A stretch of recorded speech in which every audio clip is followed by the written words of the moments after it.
ज्ञान गंगा गीता दर्शन। पूर्व प्रसंग में भगवान श्री कृष्ण ने अर्जुन को मार्गदर्शन करते हुए कहा, अर्जुन, ज्ञान दृष्टि से तत्व का अवलंबन कर तो युद्ध कर।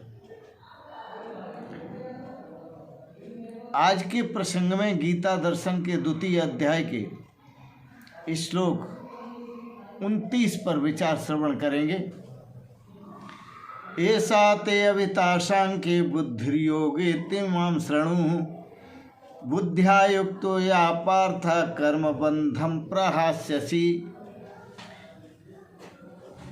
हे पार्थ, यह जो मैंने पूर्व में बुद्धि कही है वो ज्ञान बुद्धि है, ज्ञान योग का है। और यह ज्ञान योग अपने स्वरूप को जानकर स्वरूप में स्थित होने का, मेरा जो स्वरूप है अकर्ता, अभोक्ता, अजन्मा, नित्य, शाश्वत, सनातन स्वरूप है, निर्विकार स्वरूप है, उसमें कोई विकार नहीं होता, न कभी कोई विकार आता है। इसलिए संत बड़े प्रेम से बोलते हैं, शिवोहम शिवोहम शिवोहम शिवोहम शिवोहम शिवोहम शिवोहम शिवोहम चिदानंद रूप शिवोहम शिवोहम निराकार रूप शिवोहम शिवोहम अहम ब्रह्मास्मि शिवोहम शिवोहम शिवोहम शिवोहम शिवोहम शिवोहम शिवोहम शिवोहम शिवोहम शिवोहम। तो ऐसा ते अभिता सांख्ये, यह मैंने तुझे सांख्य तत्व के बारे में कहा, सांख्य तत्व को कहा। सांख्य किसे कहते हैं? ख्यायते ज्ञायते अनेन तत्तत्वम तत्सांख्यम, जिसके द्वारा उस तत्व स्वरूप परमात्मा को अपने निजी आत्म स्वरूप से जाना जाता है, उसको सांख्य कहते हैं। ख्यायते ज्ञायते अनेन, अनेन यद ज्ञानेन, जिस ज्ञान से, ज्ञान के द्वारा अपने आत्म स्वरूप को, आत्मा परमात्मा की एक ऐक्य भाव, ब्रह्म आत्मैक्य भाव को जाना जाता है, स्वरूप को जाना जाता है, ब्रह्म आत्मैक्य स्वरूप को जाना जाता है, उसको सांख्य कहते हैं। जिससे वह पुरुष सदा अपने को मुक्त पाता है, वो कभी बंधन में आता ही नहीं, सदा बंधन से मुक्त रहता है। सांख्य दर्शन में जो प्रदर्शित तत्व है, जो परमात्म तत्व ब्रह्मात्मैक्य भाव प्रदर्शित किया है, उस तत्व को अब जानने के लिए, समझने के लिए, क्योंकि उस तत्व से ही, उस तत्व के जानने पर ही, उस तत्व के अनुभव करने पर ही जन्म मृत्यु से मुक्ति मिलती है।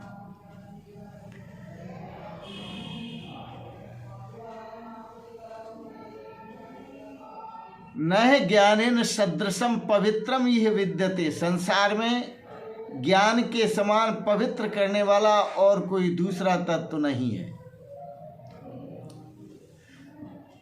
तो इस प्रकार से अब अपने बुद्धि योग को श्रवण कर। शरीर है, कर्म करना जरूरी है। शरीर का निर्वाह बिना कर्म के नहीं होता।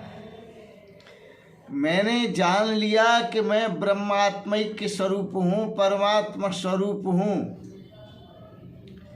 यह मेरी परम स्थिति है,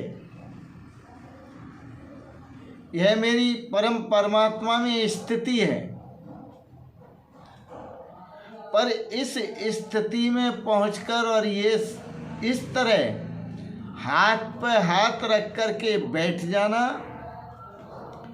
कोई कर्म नहीं करना, ऐसा समझना कि अब मेरे लिए कोई कर्म नहीं है, अब मुझे कर्म की जरूरत नहीं है, तो यह भूल होगी।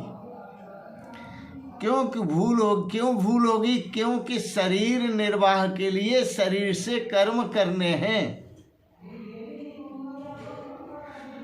अहम ब्रह्मास्मि, ऐसा समझ लेना कि मैं ब्रह्म हूँ, अब मुझे कोई कर्म की जरूरत नहीं है, यह एक अराजकता होगी, आलस्य होगा, प्रमाद होगा। इसलिए इस प्रमाद से मुक्त होने के लिए मुझे कर्म करना जरूरी है, आवश्यक है। भगवान श्री कृष्ण अर्जुन को योगारूढ़ होने के लिए कहते हैं, योगः कर्मसु कौशलम। योग जो है सभी कर्मों में कुशलता है अर्जुन, और योग का आचरण करेंगे तो देवत्व भी प्राप्त होगा और ब्रह्मात्मैक्य भाव भी प्राप्त होगा। नेहा विक्रमणा स्वस्ति प्रत्यवायो न विद्यते, स्वल्पमप्यस्य धर्मस्य त्रायते महतो भयात्। यह जो बुद्धि योग है,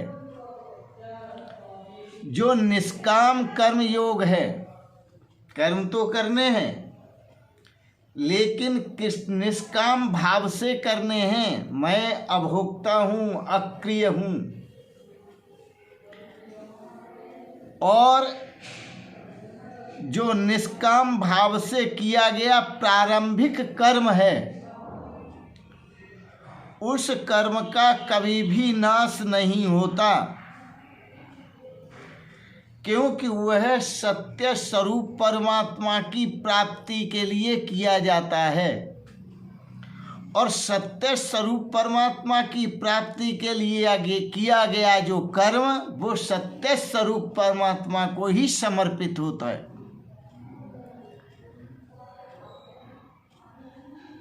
क्योंकि उस सत्य स्वरूप पर कर्म से सत्य स्वरूप परमात्मा की प्राप्ति करनी है, तो उसकी प्राप्ति के कारण वह सत्य स्वरूप बन जाता है। इसलिए उस कर्म का कभी नाश नहीं होता। इसलिए भगवान श्री कृष्ण पहले क्या आए, ऐसा ते अविता सांख्ये। अभी तो मैंने ज्ञान की बात कही, तत्व ज्ञान की बात कही, सांख्य योग की बात कही। अब बुद्धि योगे तो इमाम श्रृणु, अब तू बुद्धि योग का श्रवण कर, निष्काम कर्म योग का श्रवण कर। कर्म भी करना है और अकर्ता भी रहना है, कर्म भी करना है और फल की इच्छा भी नहीं रखनी है।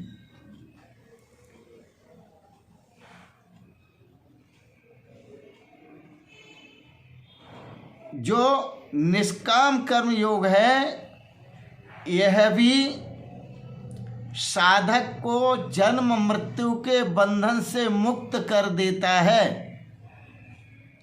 इसमें भी यही सामर्थ्य है। पार्थ नैवेह नामोत्र विनाशस्तस्य विद्यते। इस सत्कर्म का नाश न यहाँ होता है न वहाँ होता है।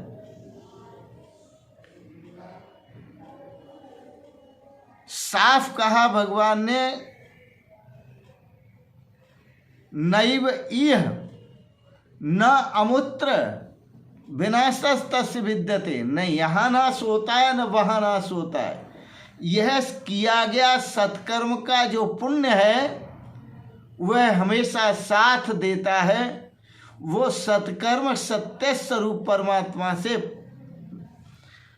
एक कर देता है। वासुदेवम सर्वमेति, यह सब कुछ वासुदेव ही वासुदेव है। वस्तुतः यह सत्कर्म कामना शून्य होता है, वासना शून्य होता है, अहंकार शून्य होता है। इसलिए इस कर्म में, निष्काम कर्म योग में जन्म मरण से बंधन की, जन्म मृत्यु से मुक्त करने की सामर्थ्य होती है और परमात्मा स्वरूप में स्थित करने की सामर्थ्य होती है। इसलिए हे अर्जुन, निष्काम बुद्धि से कर्म कर। सकाम बुद्धि जन्म मृत्यु को देने वाली है, निष्काम बुद्धि, निष्काम कर्मयोग अमृतत्व की प्राप्ति कराने वाला है। तो इसलिए निष्काम कर्मयोग द्वारा अमृतत्व की प्राप्ति के लिए बार बार मैं कहता हूं, तू निष्काम कर्म बुद्धि से युद्ध कर, तू निष्काम बुद्धि से युद्ध कर। और युद्ध करना है, अपने शत्रुओं पर विजय प्राप्त करनी है। जब तक काम क्रोध लोभ मोह अहंकार मद मत्सर ईर्ष्या द्वेष राग द्वेष जब तक नहीं जाएंगे, तब तक निष्काम बुद्धि से निष्काम कर्म हो नहीं पाएगा। इसलिए निष्काम बुद्धि करनी है और निष्काम कर्म योग का आचरण करना है। अर्जुन, इसी में श्रेय है और इसी में कल्याण है, इसी में आनंद है। इन शब्दों के साथ साथ आज के प्रसंगत आपने 39 और 40 श्लोक पर विचार श्रवण किए। इसके लिए बहुत बहुत अनुग्रहित हैं और एक बात जरूर कहेंगे, आप सबके प्रति मंगलमयी शुभकामना करते हुए ओम सर्वे भवन्तु सुखिनः, सर्वे सन्तु निरामयाः, सर्वे भद्राणि पश्यन्तु, माँ कश्चित् दुख भाग भवेत्। ओम शांति शांति शांति। ओम। आपने गीता दर्शन के दार्शनिक विचारों को श्रवण किया, आपको पसंद आए, आप इसे सब्सक्राइब करें, लाइक करें और शेयर करें। अंत में आप सभी के प्रति मंगलमयी शुभकामना करते हुए आप सभी भाई बहनों को, महापुरुषों को, सभी वृद्धों को, युवाओं को मेरे सादर प्रणाम। ओम शांति शांति शांति। ओम।